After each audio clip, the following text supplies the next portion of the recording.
Bounce back, throws it out in the flat to Joel Thomas. He scores. The Vandals win. They caught him by surprise. Chris Tormey's 98 Vandals made the Big West learn the hard way. When it comes to Idaho football, you gotta watch these guys. Watch the Idaho Vandals under the open skies of Bowman's Martin Stadium against Washington State, North Texas, Utah State, and Boise State. 99 Vandal football. The Vandals are the Big West champions. How about that? You gotta watch these guys. Call 1-8888-U-Idaho for season tickets. Welcome back to the second week of the Big Sky Podcast Network Power Rankings. This is Brian Marceau. It's a solo show, no co-host. We're going to jump right into the Power Rankings, guys. The way this works is pretty straightforward. The Big Sky Podcast Network, in conjunction with some Big Sky media reporters and a couple other Big Sky media figures, we vote each week on Power Rankings 12 through 1. The results are presented here. That's just the average rankings. If you're curious about individual voters, obviously connect with them on social media. All of us are game to do that. Before we start, even though this is presented on Tubbs at the Club's channel, this is a Big Sky Podcast Network show. But still, we are sponsored by Hughes River Expedition and Tap the Keg, University of Idaho event, coming to us to everyone in Moscow immediately this week, September 16th. Drink beer with Coach Jack before the home opener football game at Tap the Keg.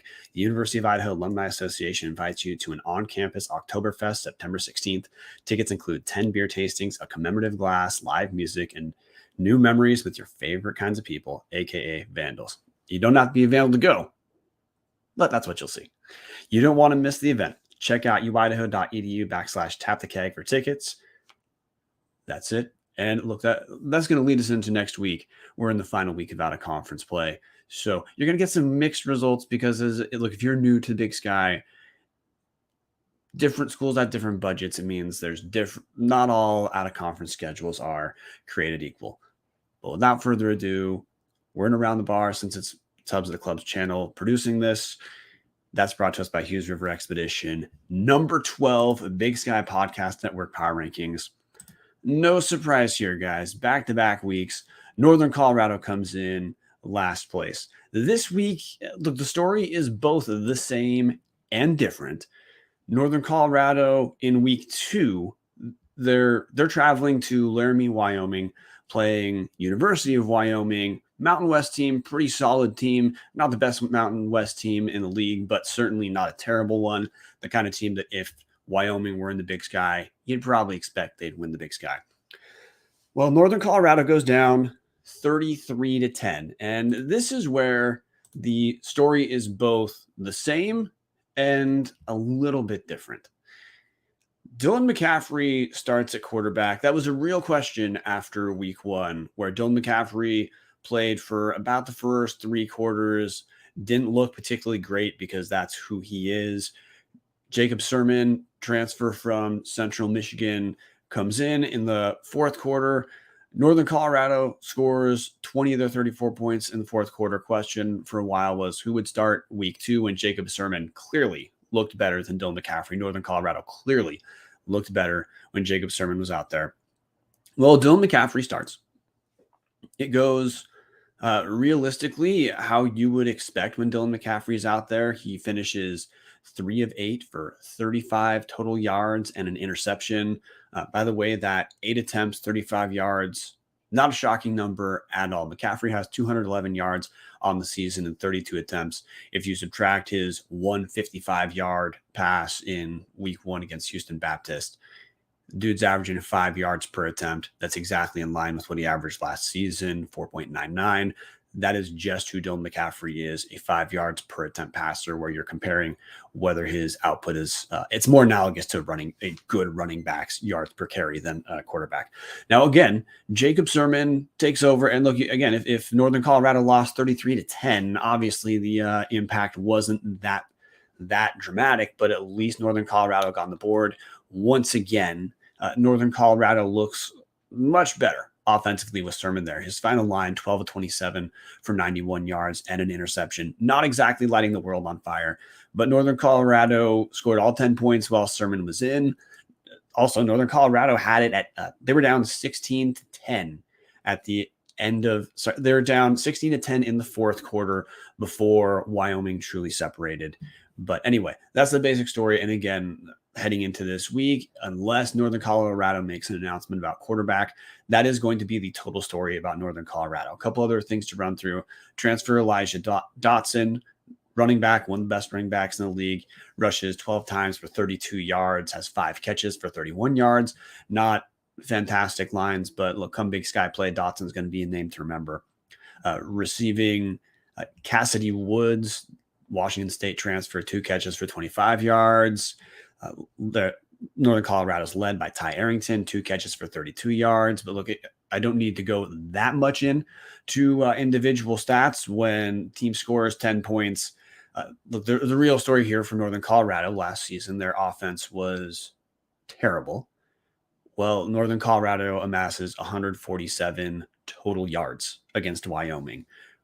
No one's going to win any games like that, which is the downside for Northern Colorado too. And I'm going to transition away from Northern Colorado pretty quick. We went a little bit longer last week on Northern Colorado, but look, the Bears hold Wyoming to 293 yards and lose by 23.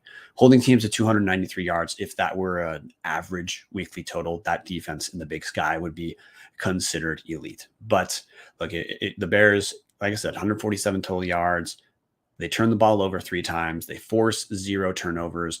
Hard to win a lot of games that way, and they're going to continue to stay at the bottom of the conference if they keep starting Dylan McCaffrey, which look for Northern Colorado fans, this should be maddening because even though Northern Colorado is easily in our voting the number 12 team, this is not the 12th most talented team in the Big Sky. But until Ed McCaffrey makes a change, particularly with his family members, their status is just going to remain here unless some other team who we're about to talk about just completely implodes. Coming in at number 11, Idaho State Bengals. Now, Idaho State Bengals travel to San Diego State. This is the second consecutive Mountain West game for Idaho State. Spoiler alert, if Idaho State were in the Mountain West, they would probably finish last. The Bengals lose at San Diego State 38-7. And look, first-year head coach Charlie Ragle he's just going to be in for a very long year. The story here, Tyler Vanderwall, starting quarterback, goes down with a shoulder injury. Same shoulder he hurt and made him miss virtually all of 2021. He played a couple games in 2021. Re-injured the shoulder.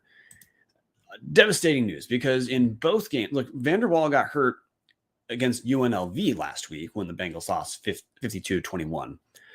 Came back this week, only gets off 5 passes before he goes down. He's 2 of 5 for 84 yards and a touchdown. The touchdown he threw to Xavier Guillory, 75-yard pass. And that's essentially all the offense that Idaho State was going to get. Credit to Charlie Ragle. Last week, I talked about the weird commitment Ragle had to running the football against UNLV. What the Bengals rushed 40 times, averaging 1.3 yards per carry. The rush to pass ratio did change this week, which makes a lot of sense. This time, the Bengals passed more than they rushed, 40 pass attempts to 33 rushing attempts. Team average 2.3 yards per rush, so it makes a ton of sense.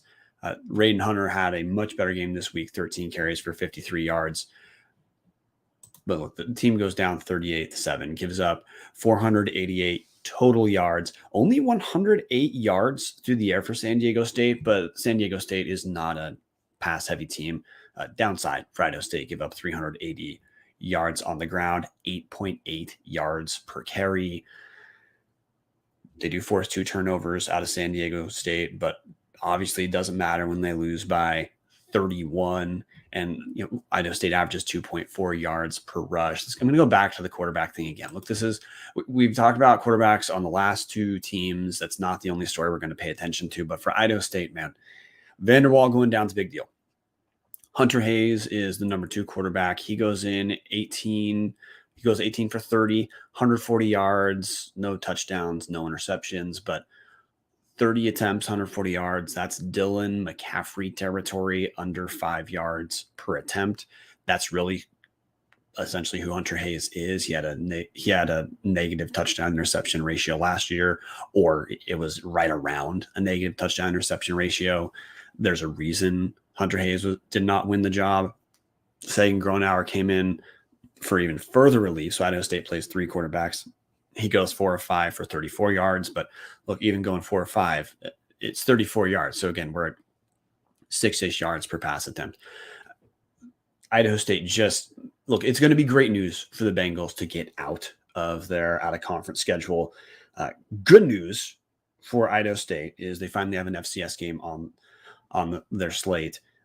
The maybe further good news, they're playing Central Arkansas, an 0-2 team. However, Central Arkansas typically is flirting in that top 25. I would expect Idaho State to drop next week and stay in that 11-12 ratio. Right now, I think of Idaho State as probably the least talented Big Sky team. Talked about last week, Regal has 51 transfers in. It's just going to take a few years for this ship to turn around, especially if their pretty talented quarterback goes down. And now the question is, look, Idaho State can't run the ball. And now without a quarterback, they can't pass. What do? Well, what they do is lose games. Coming in at number 10, Cal Poly.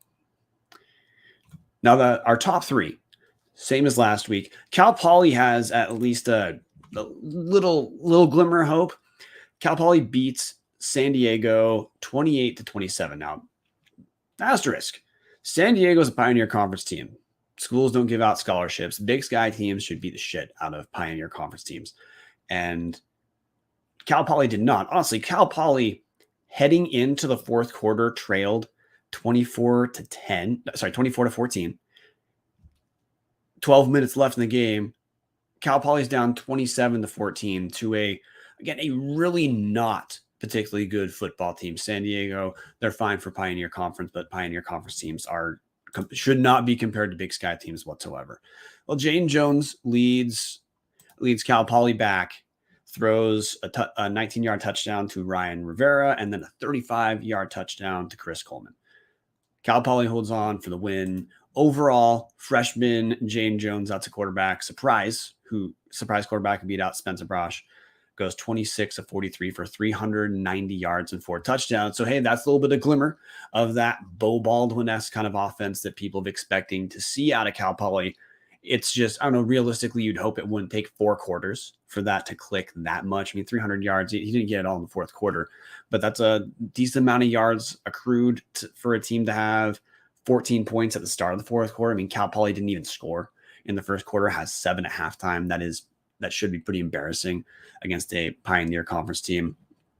Leading rusher for Cal Poly is Jacoby Harper, 17 carries for 41 yards, but also at quarterback, Jane Jones adds 13 carries for 26 yards, top receiving target. And this was a guy who you heard on the broadcast reference quite a bit as probably the most talented wide receiver on Cal Poly. Chris Coleman, 9 receptions, 109 yards, and a touchdown. Number 2 receiver yardage-wise is Tyrese Fairley Dayam, 2 receptions for 85 yards and a touchdown. But big takeaway for Cal Poly. Yes, they got to win. If Cal Poly is going to feel okay about their season whatsoever, they're going to have to pick up wins like this. Mustangs finished with 460 yards total on the game, which that once again feels like a Bo Baldwin team. Asterisk. Cal Poly averaged 2 yards per rush, 67 rushing yards on 33 attempts against San Diego. If you're trying to extrapolate into the Big Sky, that means Cal Poly will be able to run on virtually no Big Sky team this season if that's what they're going to do against San Diego. But 393 yards through the air, and Bo Baldwin at least has the ratio correct in terms of play calling, 44 pass attempts versus 33 rush attempts. I'd expect in Big Sky play for that number to get a little bit more heavily skewed, because the only way this Cal Poly team is really going to move the ball against Big Sky teams is through the air. Rushing, again, Cal Poly last week against Fresno State, their D-line looks surprisingly stout. And look, San Diego rushes for 103 yards on 30 attempts, 3.4 yards per attempt. That's a little more in line with what we saw last week. So that's back-to-back weeks of the line at least looking relatively impressive. But through the air, Fresno State annihilated Cal Poly, as they should have, a good Mountain West team. But this week, San Diego could move through the air okay, 21 to 37, 6.5 yards per attempt. The bright side here for Cal Poly is forced 3 turnovers, picked off 3 passes. The downside, even with 3 turnovers, Cal Poly almost found a way to lose to a team Cal Poly absolutely has to be able to beat if they're going to have a promising season for them. Next week, Cal Poly plays South Dakota. That's Missouri Valley team that's coming off. We'll talk about South Dakota and what their week was.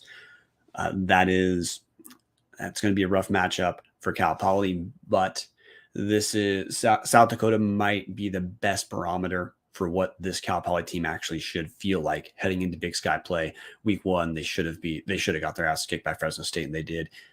Cal Poly week 2 should have killed San Diego. They held on. Every team has a down week. I know while I was watching this game, I didn't feel that promising about Cal Poly, even though you still see those moments where you can see Cal Poly is becoming the team Bo Baldwin's wanting to turn them into. There's certainly progress from last season, but as far as this year, there's still a lot of moments watching Cal Poly both offensively and on the defensive side where it's apparent the talent isn't quite there. But this is a good week for Cal Poly. They finish with a win. We're done talking about the Mustangs. Coming in at number 9, top 5 is Portland State. Now, Portland State, week 1 looked pretty solid. Should have beat San Jose State. Did not. Week 2, look, if you're a Portland State fan, just write week 2 off. They played University of Washington. University of Washington is a good Power 5 football team, a good FBS football team. Portland State had no chance. Again, 52-6 is the final score. At the half, it's 31-3. I'm not going to spend a ton of time talking about this game. Really look up. Dante Sachere goes 6-17 for 50 yards, no touchdown, no picks. Team rushes 31 times for 81 yards, but when the team passed, 7 of 20 for 50 yards. There's nothing really to pick apart here.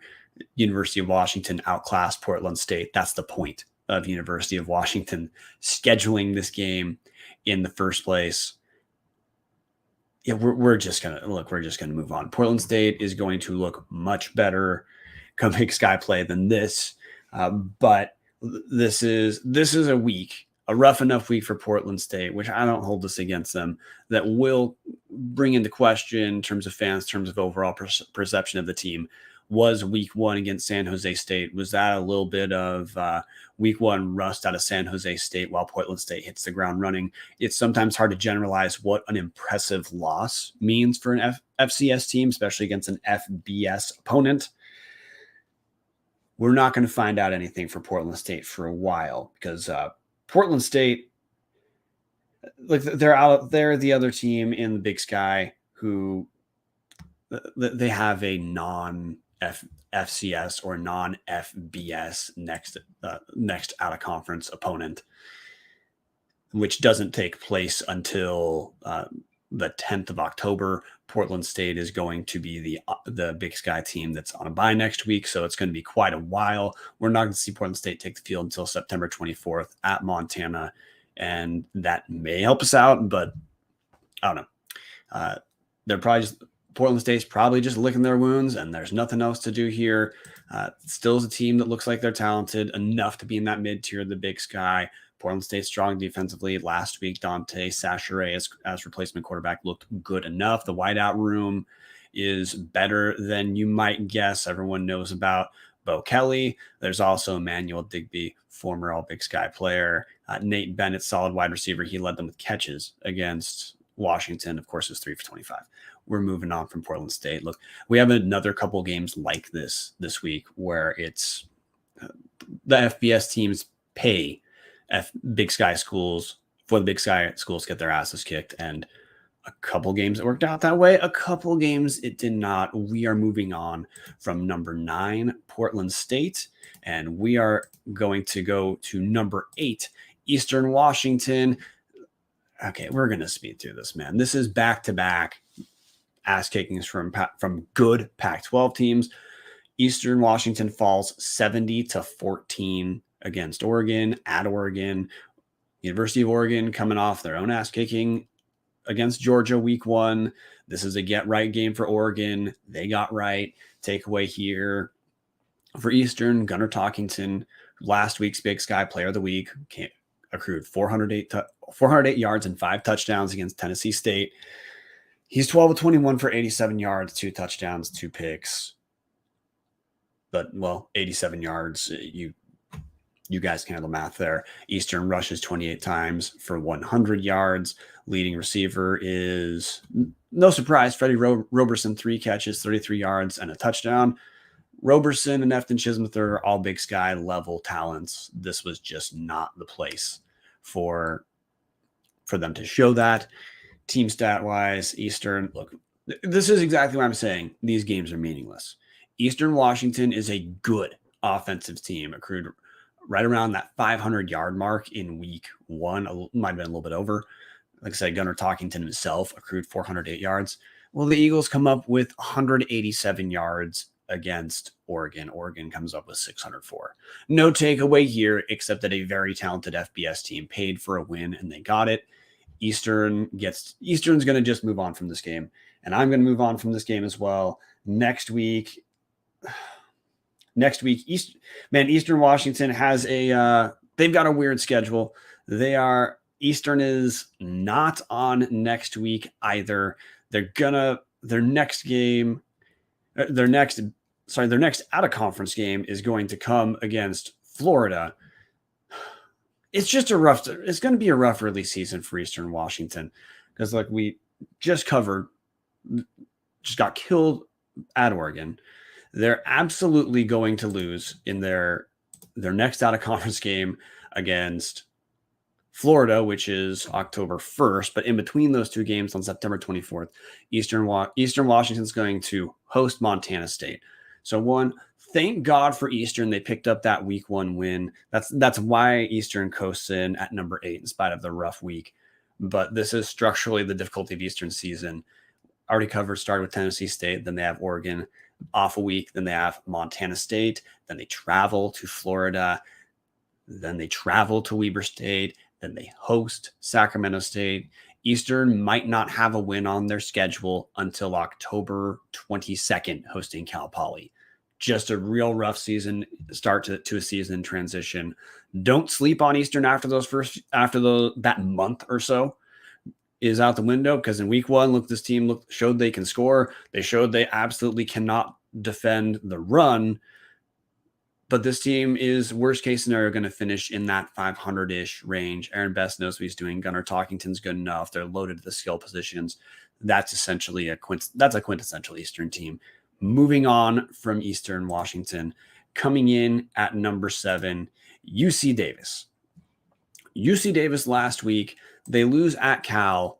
This week, Weber State's hosting an FCS team that looked pretty damn good in week 1.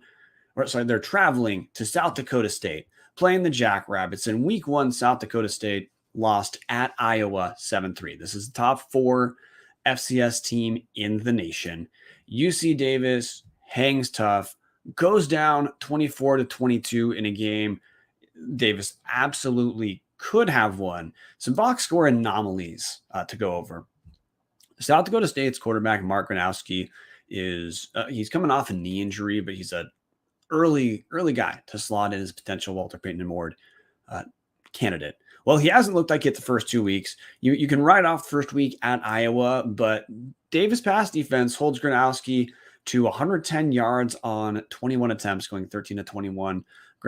Gronowski throws 1 touchdown. Davis picks him off twice. So going against an FCS, a good FCS caliber team, UC Davis defense holds pretty well. South Dakota State only accrues 250 total yards.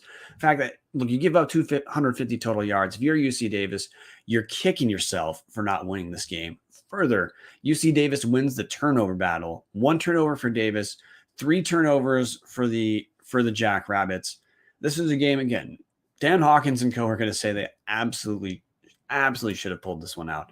Miles Hastings, first year as starting quarterback, goes 26 of 43 for 273 yards, throws 3 touchdowns and an interception. Early on looked pretty shaky. His pick in the first quarter was a pretty bad pick, clearly steadied to keep the game close. Alonzo Gilliam, who rushed for over 100 yards against Cal, not quite as effective against San Diego State. Gets 11 rushes for 33 yards through the air, though, because Gilliam's a dual threat, 8 receptions for 80 yards, no touchdowns. Lan Larison, one of the top receivers for UC Davis. He leads the team with 80 total yards, 4 receptions, so fewer than Gilliam, but he hauls in a touchdown. In addition, McAllen Castles, 3 receptions for 36 yards.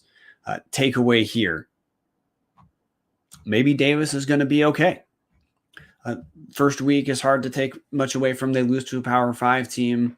Cal, not a very good Power 5 team, but still, they lose in a game where Davis did not really threaten. This is a top flight. South Dakota State is a very good FCS program, and Davis pushed them to the limit. They end up losing the game by 2. Maybe Davis is stronger than we thought, and this also might just portend to the Big Sky being a very deep conference. If a team like UC Davis, who this is probably the most impressive FCS loss of the early Big Sky season, the team like Davis is coming in at number 7. It means a lot of teams are looking solid, because traveling to South Dakota, playing a top 5 team, almost picking off the upset, that's a pretty damn good showing. Also, Miles Hastings, who looked rough. Look, Miles Hastings did not look good last season, had negative touchdown to interception ratio. Yeah, he was a freshman. So, look, players get better, players improve. Hastings also did not look that great in week 1, but this is, again, his performance this week. 3 touchdowns, 26 of 43, 273 yards, comes against one of the best FCS teams in the nation. Next week, UC Davis will conclude their out-of-conference schedule with very likely an easy win. They play San Diego. San Diego, who just lost to Cal Poly, probably feels like they should have beat Cal Poly. Davis is going to have, that's going to be UC Davis's get-right game, just like Oregon. Eastern Washington was Oregon's get-right game. Look for Davis to head into Big Sky play 1-2, but feeling better with at least one FCS win. At number 6, this is one of the maybe surprises. Kind of interesting the way Northern Arizona has played this out of conference. Northern Arizona Lumberjacks, they're number 6. Lumberjacks playing Sam Houston at Sam Houston. Now, Sam Houston, they're not going to be ranked in FCS play because Sam Houston's transitioning to FBS. They have more than the 65 allotted scholarships for FCS right now. Sam Houston's going to be in Conference USA. If Sam Houston was allowed to be ranked, they're probably a top 5, at least a top 10 FCS team. Well, Northern Arizona beats Sam Houston 10-3. Incredible, because Northern Arizona defensively last couple years has been pretty damn bad. There were pass defense last season. They were battling out with Idaho and Idaho State, depending on what stat you choose to reference for worst in the conference, pass defense efficiency. Northern Arizona was among the worst in the nation. 10-3 game, I don't need to tell you, that's a defensive battle. A little bit surprising it's a defensive battle on the Northern Arizona side. They accrue 314 yards. Not fantastic, but not the worst offensive outing. Lumberjacks hold Sam Houston to 252 total yards, including 111 through the air, 141 on the ground. NAU picks off Sam Houston once as well, forces 2 total turnovers, an interception, and a fumble. Individual stats. And this is kind of the curveball here. RJ Martinez, one of the best quarterbacks in returning in the Big Sky this year, as a freshman starter, took over during conference play. 13 touchdowns, 1 total interception. Well, he's blown through that 1 total interception from last season through 2 picks last week, 1 this week. So that's 3 total picks. In 2 games, he's thrown for 306 yards. Last week, Northern Arizona traveled to Arizona State. Again, that's a paid ass kicking, so whatever. We can ignore that. This week, RJ Martinez, 27-41, 214 yards and a pick. It was enough, though. Martinez also rushed for the lone touchdown Northern Arizona accrued. Kevin Daniels, last year's freshman running back for Northern Arizona last year, so sophomore this year as freshman, led the Big Sky in conference play, rushing yards. Against Sam Houston rushes 17 times for 47 yards. Through the air or as a reception, Hendricks Johnson, that's a name that Big Sky fans have heard out of Northern Arizona for a while. He leads the way with 8 receptions for 101 yards, no touchdowns. But look, the story here, of course, is Northern Arizona gets a very good win, probably the most impressive FCS win in the Big Sky at this point. Sam Houston State, though they're 0-2 at this point, Sam Houston State is still understood as a good win. Sam Houston State's first loss was at number 6 FBS Texas A&M, so another throw it out the window. For Northern Arizona, this is huge to pick up a win like this. But I will throw an asterisk here. In 8 quarters, Northern Arizona has accrued 13 total points. Real question, if you're a Northern Arizona Lumberjack, is the offense going to click, or is this the product of having a very tough opening 2 weeks at Arizona State than at Sam Houston? This coming week, Northern Arizona hosts North Dakota. That is 1-1. North Dakota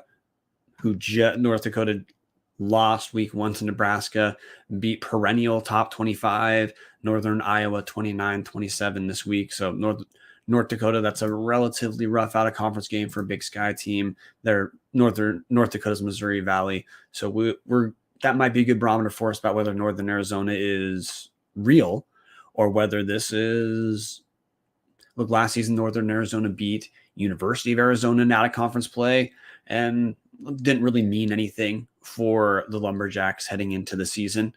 They finished, around that 500-ish like they appear to always do. But we'll see.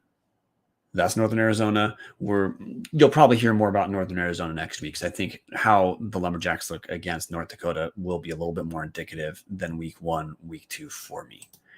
Coming in at number 5, University of Idaho.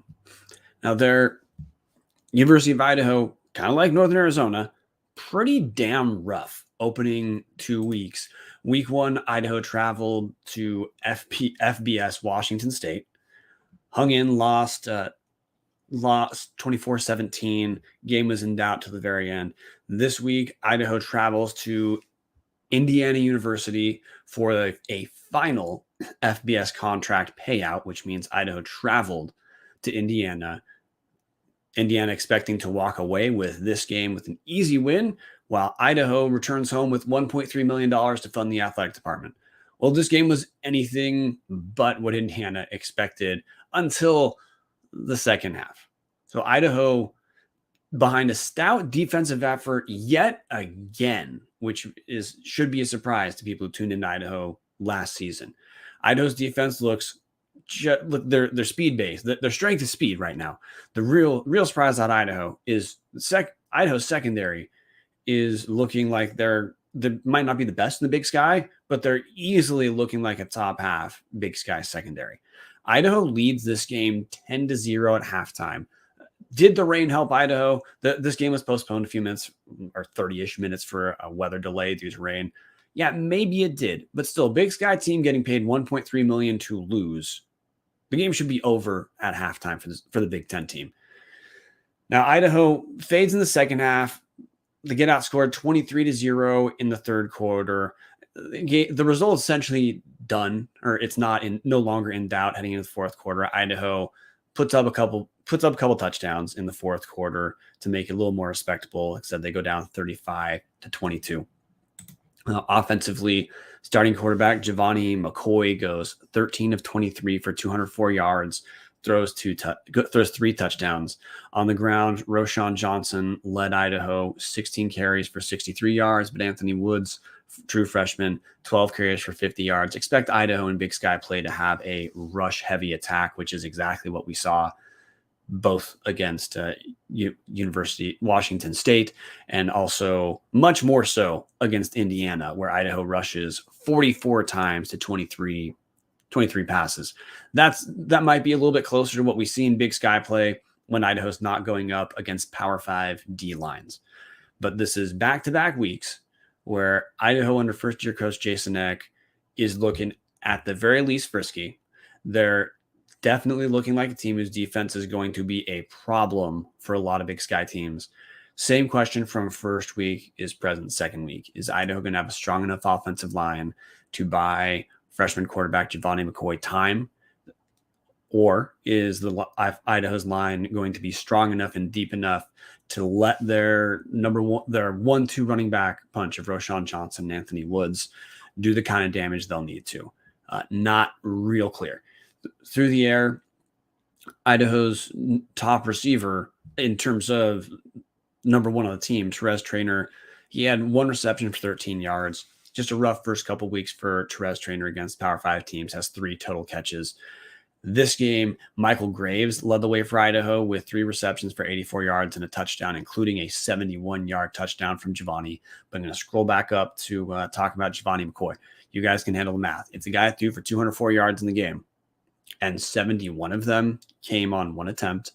That means otherwise, the guy was 12 of 22 for 133 yards. Not a particularly effective outing. No turnovers, but in a game where Idaho's defense certainly gave the Vandals a chance to compete. Look, Vandals just did not score quite enough. And, again, second half, Power 5 teams have depth. They should be doing this to Big Sky teams. But for Idaho, this is back-to-back weeks where we see impressive losses for Idaho. Our voters have the Vandals at number 5. We're in the area right now where you're parsing, look, is an impressive FBS loss like Idaho had both weeks. Does that portend more than an impressive FCS win like Northern Arizona had, where Northern Arizona picks up a win that's going to count for the playoffs? Same thing we talked about with Portland State. Week 1, Portland State has an impressive loss in which they should have beat San Jose State. Followed that up, getting their ass kicked. Not really clear what these losses mean, because if you're a Vandal fan, impressive losses are cool, but you eventually have to pick up wins. Well, Northern Arizona picked up a win. Idaho did not. We're just going to see Idaho next week host Drake. That's Pioneer Conference Drake. You should expect Idaho's treating that game as their one guaranteed. Idaho absolutely scheduled that game to pick up a win. Drake's a Pioneer Conference team.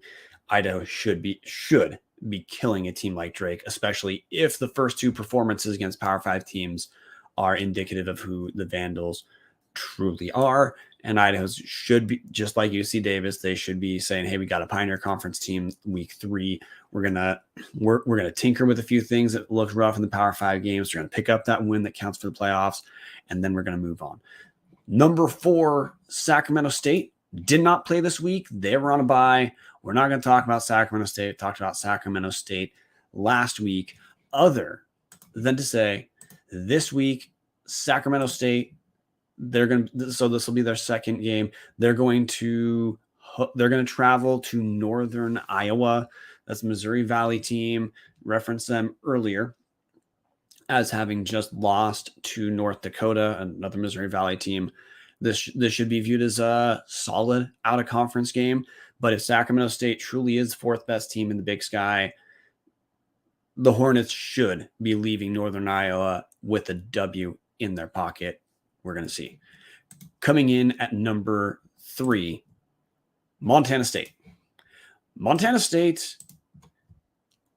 absolutely annihilates Morehead State, 63-13 in Bozeman. This game was 28-0 at the end of the first quarter. Now, Morehead State, nowhere near as good as Montana State. This was a scheduled win for Montana State. The Bobcats are going to end the out-of-conference schedule with two FCS games that count for the playoffs. Quarterback Tommy Mellott goes 16-22 for 265 yards. Those are probably in line with the numbers voters expected to see out of Mellott when he was voted first preseason All Big Sky. No one expects Mellott's going to be throwing 30 times for 400 yards or so. but inefficient 22 to 25 throws, hitting in that 250 plus yards. That's a real good outing for Malott.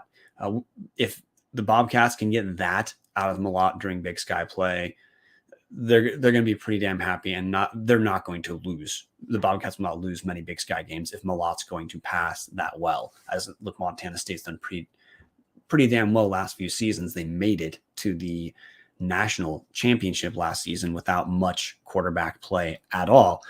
If the Bobcats going to be a threat through the air, it's a completely new dynamic. Downside for Montana State, they're down to about their fourth string running back. That could be a problem. It was a problem for University of Montana last season. This week, Montana State was led by Sean Chambers on the ground, 7 rushes for 127 yards and 2 touchdowns. Marquis Johnson also rushed 4 times for 61 yards and 2 touchdowns. Elijah Elliott saw the field. Elijah Elliott was the number 2 running back for Montana State this year. He is buried on the depth chart. 4 rushes for 32 yards. Injuries might mean Elliott has a little bit more impact this in the coming weeks than he had previously. And Montana State's already down a lot. Isaiah Fonze, who is probably the second best running back in the Big Sky when healthy. Alonzo Gilliam, you'd probably say, is the best. Last week, Montana State was led by Lane Sumner for 24 rushes for 176 yards, but Sumner out with injury. We're going to watch Montana State in terms of running back health. But otherwise, team mostly looks like you'd expect Montana State team to look very strong on the ground, even with the running back depth I talked about. They rushed for 290 yards on 31 attempts. That's good for 9.4 yards per carry. This is a team that's got a strong offensive line. They have a next man up mentality, essentially at running back, which they're going to need to if they're going to be playing their 4th stringer. Passed for 295 yards as well, 10.2 yards per attempt. Montana State did throw 2 picks, but those both did not come from starter Tommy Malott. That was Sean Chambers' backup when the result of this game was already over, and Montana State was just playing out the clock. So in short, 2 weeks in, Montana State, mission accomplished. They have 2 blowout wins. Week 3 for Montana State should be a little bit different. Montana State travels to Corvallis, Oregon to play Oregon State. This is their bye game. Oregon State has looked relatively solid this season. Week 1, Oregon State beat Boise State. Week 2, Oregon State beat Fresno State 35-32. Fresno State, we already referenced earlier, as being a pretty strong Mountain West team. So if from the Oregon State Beaver perspective, this should be a walkaway win, but we've already had a few pretty close FCS games, specifically Big Sky games against Power 5 teams. We're going to get to a real big Big Sky FBS game in about 10 seconds, but that's where Montana State is next week.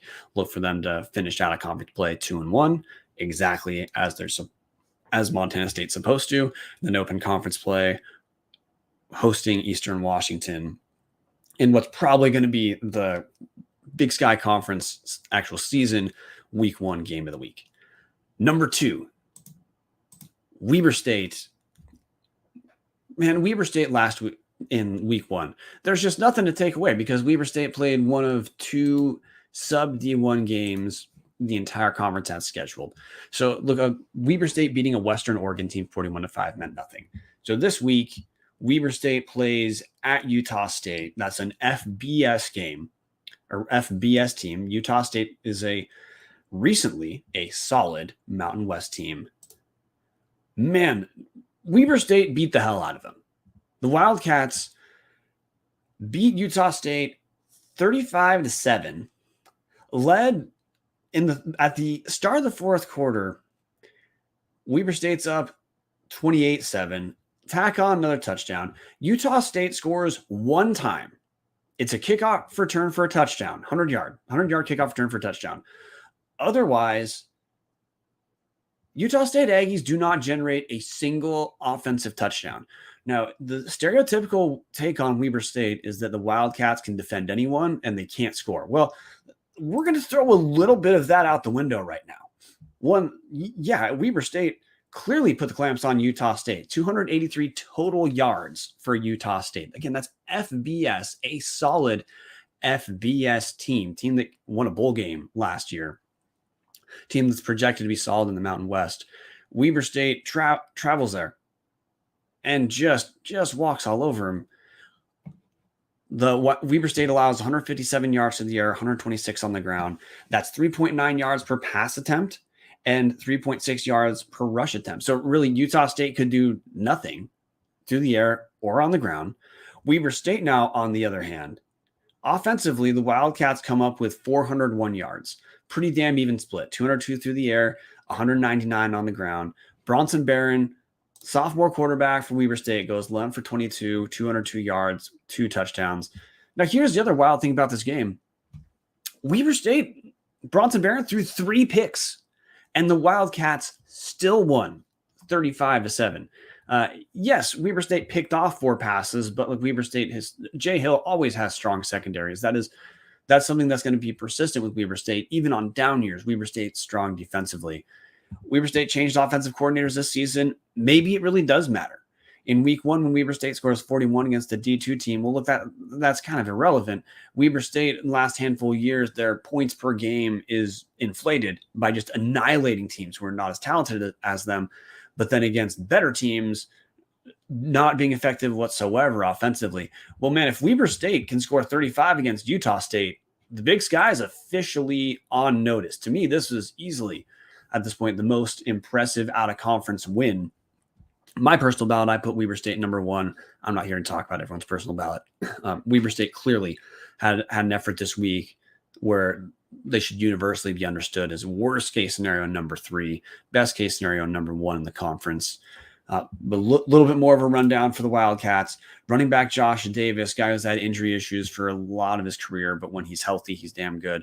18 rushes for 94 yards and a touchdown. His long rush was 17, so going 18 to 94 with a long 17 means Davis was pretty damn steady for most of this game.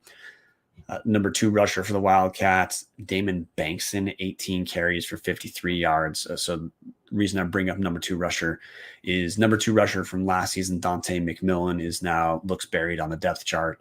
McMillan gets 7 carries for 14 yards, but based off the rush distribution, McMillan's clearly not the number 2. You'd say Damon Bankson is number 2. Wide receiver, best wide receiver for Weber State is Ty McPherson. He has 3 catches for 89 yards, 2 touchdowns. Longest reception was 62 yards. Jacob Sharp also chips in 4 receptions, 87 yards, a long of 28. So yeah, that's the Wildcats, man. Big Sky Conference has to be on notice. I wrote Weber State off last week as, a D2 game means absolutely nothing. Well, this win means something, man. Blowing out Utah State like this, game virtually never in doubt, not surrendering a single offensive touchdown to Utah State. That's pretty damn impressive.